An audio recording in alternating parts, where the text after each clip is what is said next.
গত ৫ই জুন ঢাকা দক্ষিণ সিটি কর্পোরেশনের ৬০ নং ওয়ার্ডের পাটেরবাগ এলাকায় একটি বাড়িতে দুর্ধর্ষ চুরির ঘটনা ঘটে।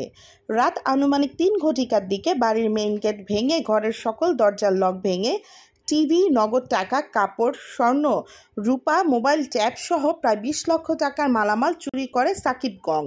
এলাকায় খবর নিয়ে জানা যায়, এই সাকিব গংয়ের নেতৃত্বে প্রায় ২-১ দিন পরপরই চুরি হয় পাটেরবাগ সহ আশেপাশের বিভিন্ন এলাকায়। সিসিটিভি ফুটেজে দেখা যাচ্ছে ৫ জন কিশোর চুরিকৃত মালামাল নিয়ে যাচ্ছে।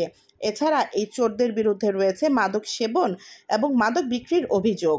ইতিমধ্যেই চোরদের মধ্যে একজনকে আটক করা হয়েছে, যার নাম মোহাম্মদ রেজাউল করিম গেন্দা।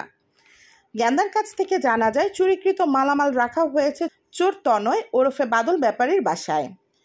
তনয়ের বাসায় গিয়ে নগদ ৩৩,৫০০ টাকা ও একটি রূপার চেইন ও একজোড়া রূপার নূপুর জব্দ করা হয় এবং চোর তনয় জানায় বাকি মালামাল বিক্রি করে দেওয়া হয়েছে। এই ঘটনায় কদমতলী থানায় একটি মামলা করা হয়েছে। চোর গেন্দা জানায়, সাকিবের নেতৃত্বে তারা বিভিন্ন বাসায় চুরি ও ডাকাতি করে। বর্তমানে সাকিব সহ অন্য ৩ জন চোর পলাতক রয়েছে। এলাকাবাসীর দাবি, খুব শীঘ্রই এদের পুলিশে আটক করে এলাকাবাসীকে অনিরাপত্তা থেকে মুক্ত করা হোক।